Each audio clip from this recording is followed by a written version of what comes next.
Hi guys, welcome to our channel Study More. I'm Dr. Anil and we are going to start with our pharmacology section. Okay, so those who are new here, मैं उनको बताने देना चाहता हूँ कि हमने pharmacology start की है, पहले से ही कर रखी है। हमने फिजियोलॉजी स्टार्ट कर रखी है, हमने पैथोलॉजी स्टार्ट कर रखी है, हमने इंटरनल मेडिसिन का कुछ चैप्टर मेडिसिन भी स्टार्ट कर रखा है और हमने ऑप्थेल्मोलॉजी के भी कुछ वीडियो बना के रखे हैं। आप प्लेलिस्ट में जाओगे आपको ये सारा चीज़ मिल जाएगा। ठीक है, अब हम जहाँ पे फार्माकोलॉजी, जहाँ पे लास्ट टॉपिक हमने वॉल्यूम ऑफ डिस्ट्रीब्यूशन डिस्कस किया था, आज हम देखने वाले हैं रीडिस्ट्रीब्यूशन की concept. Okay, so what is redistribution? So in redistribution we see that only name itself suggests us that what is it concept. Okay, so redistribution नाम में ही लिखा है। ओके, यार स्पेलिंग भी गलत हो जा रही है, एक सेकेंड, सॉरी गाइस।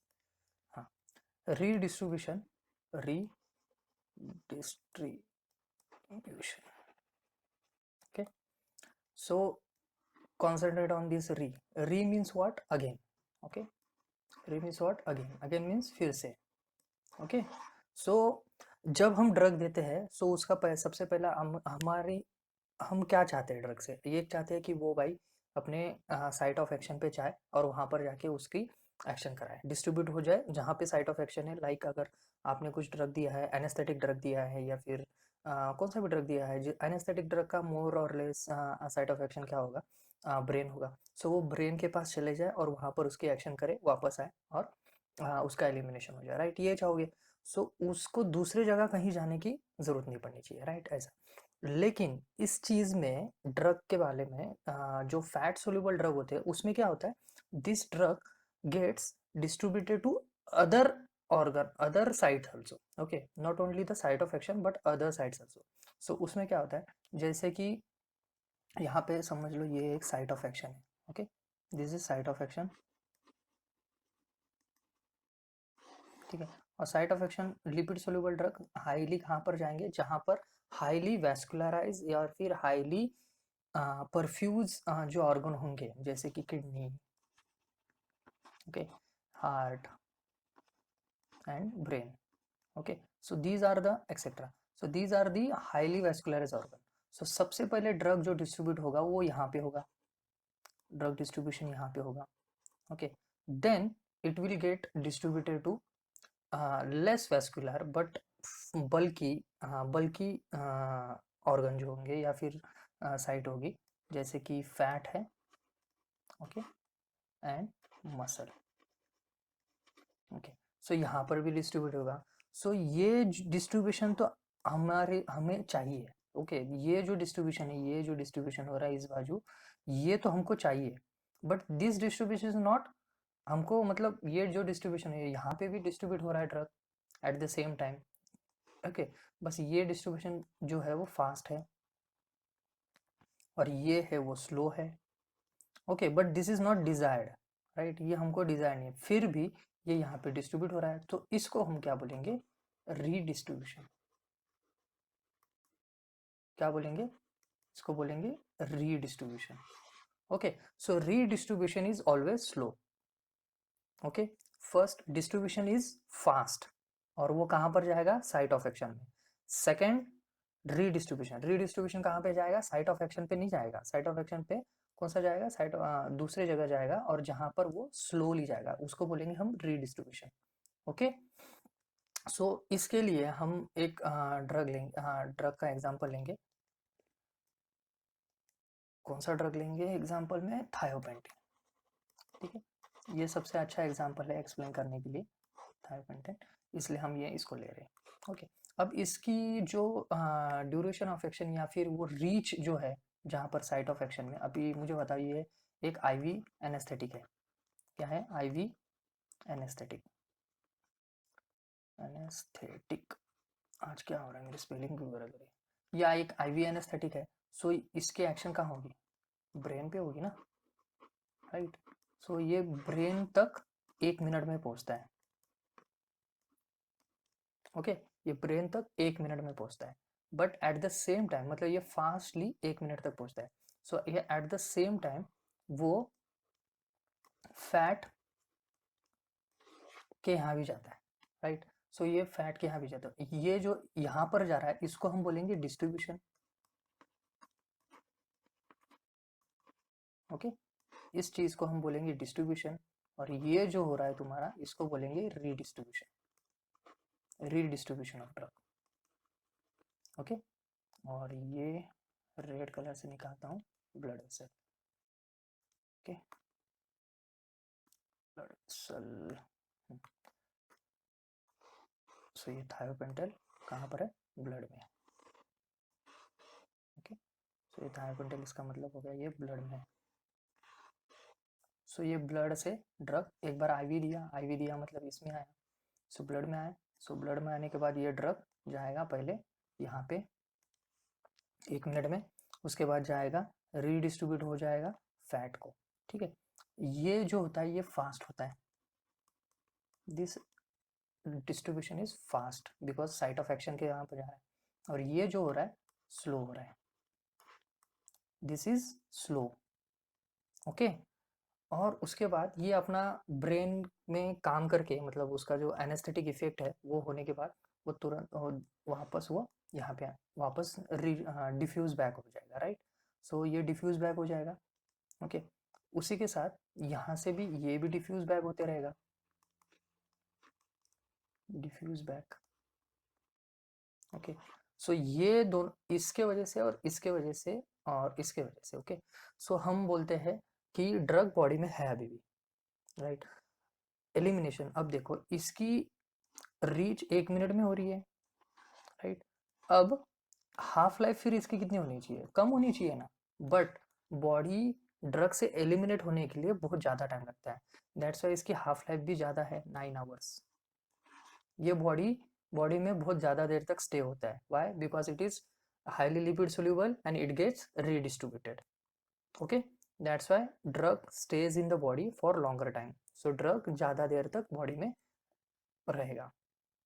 अंडरस्टूड, यहाँ तक समझ में आया, आई होप समझ में आया होगा। ठीक, ओके।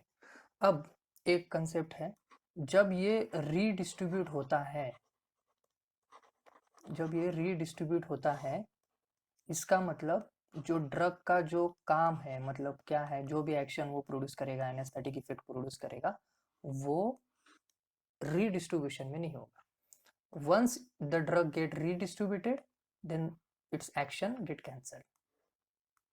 सो रीडिस्ट्रीब्यूटेड ड्रग की एक्शन कैंसिल हो जाएगी, मतलब ड्रग क्या हो जाएगा, इनएक्टिव हो जाएगा वो।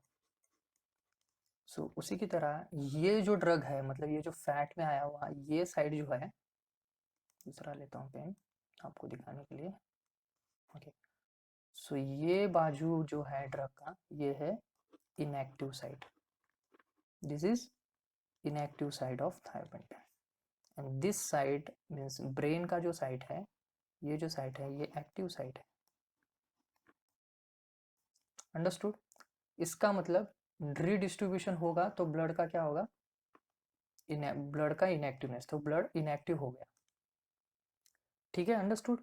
अब समझो यहाँ पर ये जो तुम्हारा ब्लड वेसल है, ओके, एक सबसे पहले क्या, अब क्या क्या देखा हमने, वो देखो सबसे पहले वो कहाँ जाएगा, थायोपेंटल ब्रेन में जाएगा। ओके, सो ब्रेन में गया, उसके बाद ये एक्टिव होगा, ये साइड कौन सी है, एक्टिव, ये फर्स्ट, उसके बाद वो जाएगा फैट में, ठीक है, और ये फास्ट रहेगा, हाउ फास्ट, 1 मिनट। ये थायोपेंटल का है 1 मिनट, पता चला आप दूसरे के भी सोचे, ये नहीं, फिर ये रीडिस्ट्रीब्यूट हो जाएगा यहाँ पे, ठीक है, ये देखो यहाँ पे लिखा है, सो ये रीडिस्ट्रीब्यूट हो जाएगा, और ये बहुत स्लोली होगा, ये बहुत स्लोली होगा, ठीक है। उसके बाद जब ये ड्रग, ये तो डिफ्यूज बैक होगा, वो तो हो गया, वो आगे तक। अब समझो कि हमने फिर से थायोपेंटेन दिया, हमने फिर से थायोपेंटेन ड्रग दिया, ठीक है, ड्रग फिर से दिया, अगर हम फिर से रिपीटेडली दे रहे हैं, सो जो ड्रग यहाँ पे जाना था वो तो जा रहा है, राइट, वो तो जा रहा है, बिकॉज क्यों, बिकॉज ये 1 मिनट में काम करके वापस डिफ्यूज बैक भी हो रहा है, 1 मिनट में पहुंच रहा है और उसका काम करके वापस जल्दी डिफ्यूज बैक भी हो जाता है ये थायोपेटेल। लेकिन यहाँ से जो रीडिस्ट्रीब्यूट होने वाला जो था वो और भी स्लोअर हुआ, और भी स्लो होते जाएगा, ओके, और भी स्लो होते जाएगा, बिकॉज यहाँ पे ऑलरेडी फैट में ड्रग है, the drug is there, okay. इसका मतलब जैसे जैसे आप रिपीटेड डोज देते जाओगे यहाँ पे कॉन्सेंट्रेशन बढ़ते जाएगा, और मतलब फैट में उस ड्रग का स्टोरेज बढ़ते जाएगा, और ऑफ कोर्स ये इनएक्टिव ड्रग होगा, ओके। सो जितना यहाँ पे स्टोर होते जाएगा इसका मतलब क्या होगा, बॉडी में ड्रग उसका मतलब ज़्यादा देर तक स्टे रहेगा, और this is the main reason that thiopentone has a high half life, okay, compare to its action. Understood, यहाँ तक समझ में आया। अब इसके वजह से जो हमने फर्स्ट डोज दिया था, फर्स्ट डोज हमने जब दिया, फर्स्ट डोज जो दिया, वो जो एक्शन प्रोड्यूस करेगा, वो जो एक्शन प्रोड्यूस करेगा वो समझ लो नॉर्मल है, मतलब जो भी हमें डिजायर एक्शन है वो normal action, desire action, okay. उसके बाद हमने जब सेकेंड डोज दिया, सेकेंड डोज दिया, तब उसका यहाँ पर वो स्लोली जा रहा है, सेकेंड डोज में जो रीडिस्ट्रीब्यूशन वो फर्स्ट टाइम जो था वो स्लो था, राइट। इसका मतलब अवेलेबल समझ लो अभी यहाँ पर हमको 10 मॉलिक्यूल मिले, तो 10 में से समझो 2 यहाँ पे जा रहे हैं फास्टली, या फिर 8 यहाँ पर जा रहे हैं फास्टली और 2 ही यहाँ पे जा रहे हैं, ओके। अवेलेबिलिटी की यहाँ पे इसमें 8 है और यहाँ पे 2 है। नेक्स्ट आया तो नेक्स्ट आने के बाद और स्लो जाएगा, मतलब यहाँ पे सिर्फ एक ही जा रहा है, और यहाँ पर अवेलेबिलिटी कितनी मिली, 9। इसका मतलब action is going to get increase, जितना हमने डोज देखा था उससे उसकी एक्शन कितनी हुई, इंक्रीज हो गई। पहला डोज की एक्शन जो थी वो नॉर्मली इतनी है, सो हमने सेकेंड वाली जो देखी वो सेकेंड डोज की एक्शन उससे ज़्यादा होगी, अंडरस्टूड। फर्स्ट डोज जो देंगे उसकी जो एक्शन होगी वो डिजायर्ड होगी, राइट। सेकेंड डोज जो देंगे उसकी एक्शन फर्स्ट डोज से भी ज़्यादा होगी, understood. Why, because the redistribution gets slower compare to first one. समझ में आया? आई होप आपको ये समझ रहा है और ये अच्छे से समझा रहा हूँ। यही होता है एनेस्थेटिक ड्रग में, यही होता है बाकी जो ड्रग है जो परफ्यूज साइड में पहले सबसे पहले परफ्यूज साइड में जाएंगे और रीडिस्ट्रीब्यूट होंगे बल्कि और फैटी एडिपोज टिश्यू जहाँ पर है वहाँ पर। सॉरी, और जैसे वो वहाँ पर चले जाते हैं वहाँ पर वो इनएक्टिव हो जाता है ड्रग, ठीक है।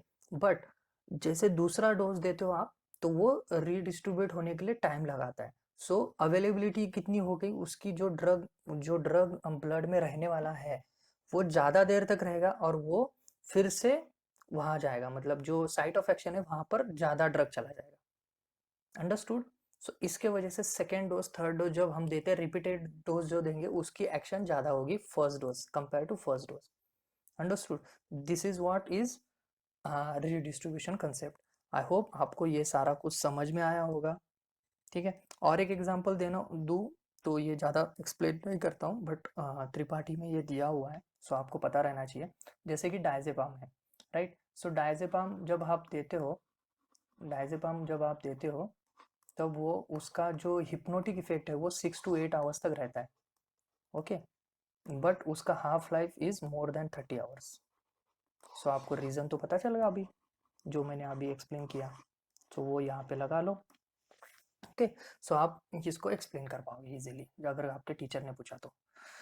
So thank you, I hope आपको ये वीडियो अच्छा लगी हो और इससे कुछ ना कुछ तो आपका नॉलेज बढ़ा हो और रीडिस्ट्रीब्यूशन की कंसेप्ट मेनली क्लियर हुई हो। अगर फिर भी नहीं समझी हो तो आप मुझको कमेंट में बता दीजिएगा, मैं फिर से इसको अच्छे से और अच्छे से आपको, अगर नहीं समझो पर्टिकुलरली कौन सा पार्ट नहीं समझा आप मुझे पूछ सकते हो, मैं फुल ट्राई करूँगा आपको मेरे तरफ से अच्छे से इसको समझाने का फिर से। धन्यवाद, थैंक यू। और आपको अच्छा लगा तो ऑफ कोर्स ये लाइक शेयर सब्सक्राइब कर देना और आपके कलीग्स और दोस्तों को भी सेंड कर देना। Thank you, good day.